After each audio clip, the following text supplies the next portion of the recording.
Item ಯಾವುದೇ ಇರಲಿ try ಮಾಡಿ ಆಚಿ ಚಿಕನ್ ಮಸಾಲಾ. ಆತಂಕ ಅಣ್ಣವ್ರು ಹೇಳ್ದಂಗೆ ಹತ್ರದಲ್ಲಿಟ್ಟು ಡೇಟ್ ಎಲ್ಲ ಅನೌನ್ಸ್ಮೆಂಟ್ ಮಾಡಿಬಿಟ್ವಿ. ಒಂದು ಸಣ್ಣದೊಂದು ಕೆಲಸದಿಂದ ಸ್ವಲ್ಪ ಏರುಪೇರಾಗೋಯ್ತು. 2 ಸಲ ಡೇಟ್ ಚೇಂಜ್ ಆಯಿತು, ಕ್ಷಮೆ ಇರಲಿ. ಚಿತ್ರದ ಬಗ್ಗೆ ಹೇಳ್ಬೇಕಂತಂದರೆ ಮೃತ್ಯುದೇವತೆ ಸಾಕಷ್ಟು ಹೇಳಿದ್ದೀನಿ, ನಾನು ವಿಷಯಗಳನ್ನೆಲ್ಲ ಹೇಳಿದ್ದೀನಿ. ಮೃತ್ಯುದೇವತೆ ಅಂದರೆ ಏನು, ಯಾಕೆ ಮೃತ್ಯುದೇವತೆ, ತೆರೆ ಮೇಲೆ ನಾನು ಕಾಣಿಸ್ಬೇಕು, ಚಿತ್ರಕಥೆ ಹೇಗಿದೆ ಎಲ್ಲನೂ ಹೇಳಿದ್ದೀನಿ ನಾನು. ಹಾಡುಗಳ ಬಗ್ಗೆ ಹೇಳ್ಬೇಕಂತಂದರೆ ಮೊದಲನೇ ಹಾಡು ಸಾಕಷ್ಟು ಜನ ತುಂಬಾ ನನಗೆ ಫೋನ್ ಮಾಡಿ ಮೊದಲನೇ ಹಾಡಲ್ಲಿ ತುಂಬ ವಿಶಸ್ ಮಾಡಿದ್ರು. ತುಂಬ ಚೆನ್ನಾಗಿ ಮಾಡಿದ್ದೀರಾ, ಹೆಣ್ತನನ ಉಳಿಸ್ಬಿಟ್ಟಿದ್ದೀರಾ, ಹೆಣ್ಣು ಗೌರವ ಕೊಟ್ಟು ಅಷ್ಟು ಚೆನ್ನಾಗಿ ಸಾಂಗ್ ಮಾಡಿದ್ದೀರಾ. ತುಂಬ ಕಾಲ್ ಮಾಡೆಲ್ಲ ಹೇಳಿದ್ರು, ನನಗೆ ತುಂಬ ಖುಷಿ ಆಯಿತು.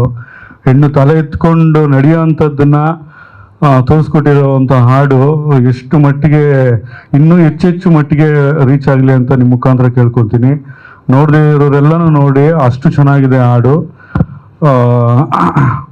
ದೇವಿ ಸಾಂಗು, ಆ ದೇವಿನೇ ವರ ಕೊಟ್ಟಿರೋ ಸಾಂಗು, ಹೆಣ್ಮಕ್ಳಿಗೆ ತುಂಬ ಹತ್ತಿರವಾಗಿ ರೀಚ್ ಆಗಿರೋ ಹಾಡು. ಖುಷಿ ಆಯಿತು ಅಷ್ಟೊಂದು ಜನ ನೋಡಿರೋದಕ್ಕೆ. ಇನ್ನು ಈಗ ಹಾಡು ನೋಡಿದ್ರಿ, ನಮ್ಮವ ಮಾದೇವ ಸಾಂಗು.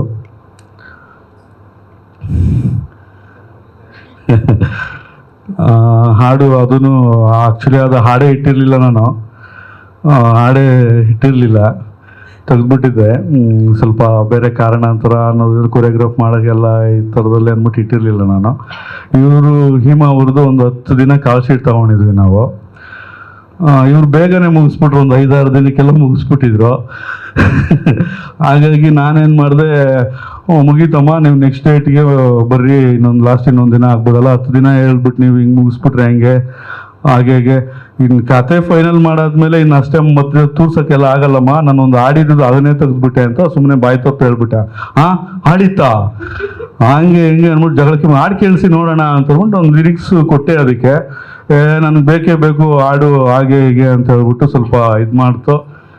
ಆಮೇಲೆ ನಾನು ಆಗಲಿ ಒಂದೇ ಒಂದು ಹಾಡು ಏನು ಪೂರ್ತಿ ಚಿತ್ರಕ್ಕೆ ಒಂದು ಹಾಡು ಏನು ಇಡೋದು ಅಂತ ಅಂದ್ಬಿಟ್ಟು ಯೋಚನೆ ಮಾಡಿ ನಮ್ಮ ಕೊರಿಯೋಗ್ರಾಫ್ ಸಾರನ್ನ ಕೇಳಿದೆ ನಾನು. ರಘು ಸಾರ್ ಭೇಟಿ ಮಾಡಿ ಈ ರೀತಿ ಇದೆ, ಒಂದು ಹಾಡು ಬರೆದಿದ್ದೀನಿ, ಕೊರಿಯೋಗ್ರಾಫ್ ಮಾಡಿಕೊಡಿ. ಫಸ್ಟ್ ಮ್ಯೂಸಿಕ್ ಶಿವಪ್ರಸಾದ್ ಅವ್ರ ಹತ್ರ ಮಾತಾಡಿದೆ, ಅವರು ತುಂಬ ಚೆನ್ನಾಗಿ ಟ್ಯೂನ್ ಕೊಟ್ಬಿಟ್ರು.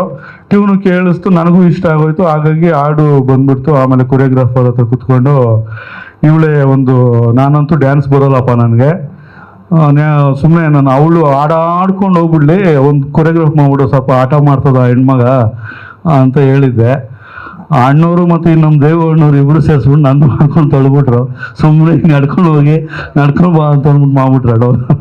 ನನಗೆ ಡ್ಯಾನ್ಸ್ ಬರೋಲ್ಲ ಬೇಡಪ್ಪ ಅಂತ ಕೊರಿಯೋಗ್ರಾಫರ್ ಹತ್ರ ಹೇಳಿದೆ ನಾನು, ಅವ್ರು ಕೇಳಿಲ್ಲ. ಆಮೇಲೆ ಇವಳೇ ತೋಟದಲ್ಲೆಲ್ಲ ಆಡ್ಕೊಂಡು ಮಾವನ್ನ ಹೊಗಳ್ಕೊಂಡು ಮಾವನ್ನ ಮೀಟ್ ಮಾಡೋಕ್ಕಂತ ಹೋಗೋ ಥರ ಮಾಡಿಕೊಡೋಣ ಅಂತ ನಮ್ಮ ಕೊರಿಯೋಗ್ರಾಫರ್ ರಘು ಅಣ್ಣನ ಕೇಳಿದೆ. ಅವ್ರು ನನ್ನ ಇರಿಸಿ ಹಾಡು ಮಾಡಿದ್ರು, ಚೆನ್ನಾಗಿದೆ, ಎಲ್ಲ ಖುಷಿ ಆಗ್ತದೆ ನೋಡಿ, ನಿಮಗೂ ಇಷ್ಟ ಆಗ್ತದೆ ಅನ್ಕೋತೇನೆ. ಆ ರೀತಿ ಹಾಡು ಬಂತು. ಇನ್ನು ನಾನು ಮೂವಿ ಟ್ರೈಲರ್ ಬಗ್ಗೆನೂ ಹೇಳ್ಬಿಡ್ತೀನಿ, ಟ್ರೈಲರ್ ಹೇಗಿದೆ ಅನ್ನೋದು.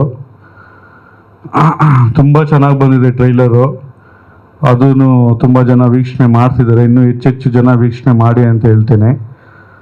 ಮೂವಿಗೆ ಒಂದು ಪ್ರಧಾನವಾದದ್ದು, ಮೂವಿ ಬಿಡಲಿಕ್ಕೆ ಮುಂಚೆ ಬೇಕಾಗಿರೋದು ಏನು, ಹಾಡು ಮತ್ತು ಟ್ರೈಲರ್. ಅದು ಎಷ್ಟು ಅಚ್ಚುಕಟ್ಟಾಗಿ ನಾನು ಪ್ರೆಸೆಂಟ್ ಮಾಡಿದ್ದೀನಿ ಅನ್ನೋದು ಜನಗಳಿಗೆ ಗೊತ್ತಾಗಲಿ ನಿಮ್ಮ ಮುಖಾಂತರ. ಯಾಕೆ ಈ ವಿಷಯ ಟ್ರೈಲರ್ ಬಗ್ಗೆ ಏನು ಹೇಳ್ತೀನಿ ಅಂತಂದರೆ, ನಾನು ಜನಗಳು ಏನೋ ನಾನು ಪಿಕ್ಚರ್ ಮಾಡ್ತಿರೋ ಗೆಳರು, ಏನು ಪಿಕ್ಚರ್ ಮಾಡ್ತೀಯಪ್ಪ, ಮೊದಲು ಹಳೆ ದಿನಗಳಲ್ಲಿ ಪಿಕ್ಚರ್ಗಳು ಕುತ್ಕೊಂಡು ನೋಡ್ಕೊಂಡಿದ್ವಿ, ಕಣ್ಣಲ್ಲಿ ನೀರು ಒರೆಸ್ಕೊಂಡು, ಆ ಥರ ಎಮೋಷನ್ ಮೂವಿ ಹಳೇದಲ್ಲಿ. ಇವಾಗ ನೀನೇನಕ್ಕೆ ಮಾಡಿದೆ, ಪಿಕ್ಚರ್ ಬೇರೆ ಮಾಡ್ತಿದ್ವಿ, ಏನಕ್ಕೆ ಮಾಡ್ತೀಯಪ್ಪ ಅಂತ ಅಂದ್ಬಿಟ್ಟು ಅವರೇ ಒಂದು ಕೊಡೋರು ನನಗೊಂದು ವಿಷಯ ಹೇಳೋರು. ಪಿಕ್ಚರ್ ಅಂದರೆ ಹಿಂಗಿರಬೇಕು, ಒಂದು ಎಮೋಷನ್ ಇರಬೇಕು, ಒಂದು ಹಳೆ ಪಿಕ್ಚರ್ ಥರ ಇರಬೇಕು, ಒಂದು ಕಾಡು ಇರಬೇಕು, ಒಂದು ದೇವದ ಥರ, ಒಂದು ವಿಶ್ ಫಿಲಮ್ ಎಲ್ಲ ಒಂದು ಅಷ್ಟು ಜನ ಹೇಳಿದ್ರು. ಅವ್ರವ್ರ ಗುಣಮಟ್ಟನ ಒಂದು 10-15 ಜನಗಳು ಕೇಳ್ಪಟ್ಟೆ ನಾನು, ಹಿಂಗಿರ್ಬೇಕು ಮೂವಿ, ಈ ಥರ ಇರಬೇಕು, ಆ ಥರ. ಅಂದರೆ ನಾವು ಸಾಮಾನ್ಯ ಜನಗಳಲ್ಲಿ ಮೂವಿ ಅಂತಂದರೆ ಅವರು ಸ್ವಾದಿಷ್ಟತೆ ಎಷ್ಟು ಮಟ್ಟಿಗೆ ಟೇಸ್ಟ್ ಇಟ್ಕೊಂಡಿರೋದನ್ನ ನಾನು ಮತ್ತು ದೇವು ಮತ್ತು ನನ್ನ ಎಡಿಟರ್ ವಿಕ್ರಮ್ ಅವರು ಅದನ್ನೇ ಮೈಂಡಲ್ಲಿ ಇಟ್ಕೊಂಡು ನಾನು ಟ್ರೈಲರ್ ಕಟ್ ಮಾಡಿದೆ. ಪ್ರತಿಯೊಂದೂ ಅವ್ರೇನೇನು ಭಾವಿಸ್ತಾರೆ, ಟೇಸ್ಟ್ ಎಷ್ಟು ಇಟ್ಕೊಂಡಿದ್ದಾರೆ ಅವ್ರ ಗುಣಮಟ್ಟವಾಗಿ ಚಿತ್ರದ ಬಗ್ಗೆ ಅನ್ನೋದನ್ನ ಮನಸ್ಸಲ್ಲಿ ಇಟ್ಕೊಂಡು ನಾನು ಟ್ರೈಲರ್ ಕಟ್ ಮಾಡಿದ್ದೆ. 30 ದಿನ ತಗೊಂಡೆ ಟ್ರೈಲರ್ ಕಟ್ ಮಾಡೋಕ್ಕೇನೆ. ಅವ್ರ ಪ್ರಕಾರ ಅವ್ರು ಸೂಕ್ಷ್ಮ ಗಮನಿಸ್ತಾರೆ, ನನ್ನಲ್ಲಿ ಎಮೋಷನ್ ಇದೆ, ಹಾರರ್ ಇದೆ, ಸಸ್ಪೆನ್ಸ್ ಇದೆ, ಒಂದು ಅಡ್ವೆಂಚರ್ ಇದೆ. ಇಷ್ಟು ಮುಖ್ಯವಾಗಿ ಆ ಜನಕ್ಕೆ ತಲುಪ್ಸೋಕ್ಕೆ ನಾನೊಂದು 30 ದಿನ ಟ್ರೈಲರ್ಗೆ ಶ್ರಮಪಟ್ಟು ನಾನು ಟ್ರೈಲರ್ ಕಟ್ ಮಾಡಿ ಅಷ್ಟು ಚೆನ್ನಾಗಿ ಮಾಡಿಕೊಟ್ಟಿದ್ದೀನಿ. ಅವ್ರು ನೋಡಿ ನನ್ನ ಮೃತ್ಯುದೇವತೆ ಚಿತ್ರ ನೋಡಲಿ ಅಂತ ಕೇಳ್ಕೊತೀನಿ ನಾನು. ಯಾಕಂತಂದರೆ ಜನಗಳ ಟೇಸ್ಟು, ಅವರು ಮನೋಭಾವನೆ, ಅವ್ರ ಗುಣಮಟ್ಟ, ಮೂವಿ ಮೇಲೆ ಇಟ್ಟಿರೋ ಒಂದು ಪ್ರೀತಿನ ನಾನು ಈ ಟ್ರೈಲರು ಹಾಡ್ ಮುಖಾಂತರ ಪ್ರೆಸೆಂಟ್ ಮಾಡಿದ್ದೀನಿ.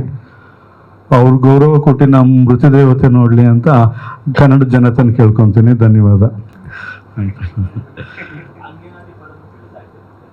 ಹಾಂ, ಖಂಡಿತ ಅಣ್ಣ ಬರ್ತೀವಿ. ಡಿಸ್ಟ್ರಿಬ್ಯೂಟರ್ ಅಣ್ಣ ಮುನೀಂದ್ರ ಅಣ್ಣ ಅಂತ ಅಣ್ಣ, MP ಫಿಲಿಮ್ಸ್ ಅವರು. ಹೌದಣ್ಣ.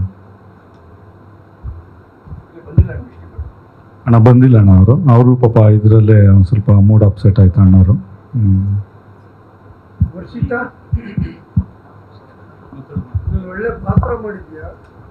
ನೋಡೋದ್ರಿಂದ ಒಂದು ಪ್ರೇಕ್ಷಕನಾಗಿ ಬರ್ತೀರಾ. ಕುತ್ಕೊಂಡು ನೋಡೋದ್ರಲ್ಲಿ ನೀವೊಂದು ಎಂಟರ್ಟೈನ್ಮೆಂಟು ತಗೊತೀರಾ, ಹಾಗೆ ನಿಮ್ಮ ಮನೆಗೊಂದು ಒಂದು ಒಳ್ಳೆ ಆಲೋಚನೆ ತಗೊತೀರಾ.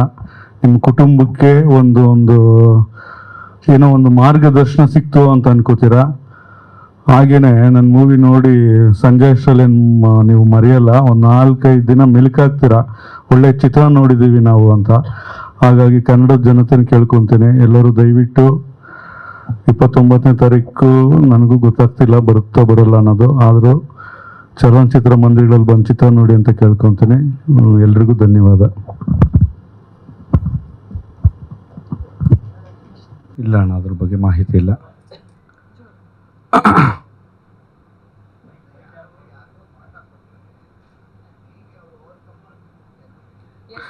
ಹೌದಣ್ಣ, ಹೇಳಿದ್ದೀನಿ, ಚಿತ್ರದಲ್ಲಿ ಹೇಳಿದ್ದೀನಿ. ಸ್ವಲ್ಪ ಅವ್ರನ್ನ ಇದು ಶೋಷಣೆಗೆ ಒಳಗಾದ ಹೆಣ್ಮಕ್ಳು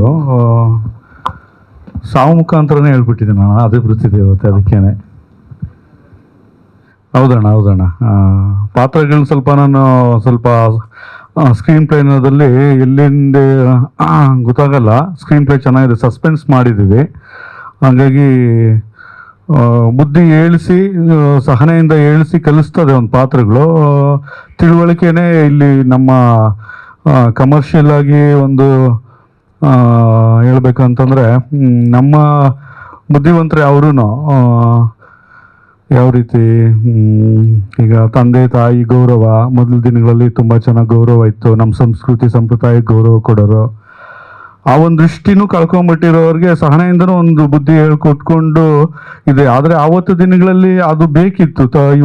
ಇವತ್ತಿನ ದಿನ ಬದಲಾವಣೆ ಆಗಿದೆ ಅಂದರೆ ತಂದೆ ಮಗನ ಜೊತೆ ದುಶ್ಚಟಗಳು ಮಾಡೋದು, ಎದುರೆದುರುಗಡೆ ಗೌರವ ತುಂಬ ತೀರ ಕಡಿಮೆ ಆಗಿರೋದು, ಸಮಾಜನೂ ಒಂದು ರೀತಿಯಲ್ಲಿ ಕಾರಣ ಆಗ್ತದೆ ಅನ್ನೋದನ್ನು ಹೇಳ್ಪಟ್ಟಿದ್ದೀನಿ ಈ ಸಿನಿಮಾದಲ್ಲಿ.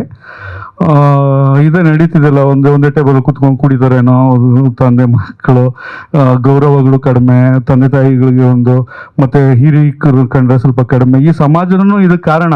ಮತ್ತೆ ದುಡ್ಡು ಆ ಥರ ಕಾರಣದಲ್ಲಿ ತುಂಬ ತೀವ್ರವಾಗಿ ಸಹಾಯ ಕಲಿಸಿ ಆಮೇಲೆ ಒಂದು ವೃತ್ತಿಯಾಗಿ ಸಾವು ಮುಖಾಂತರ ಬುದ್ಧಿ ಹೇಳುವಂಥ ಚಿತ್ರ ಆಗ್ತದಣ್ಣ ಇದು.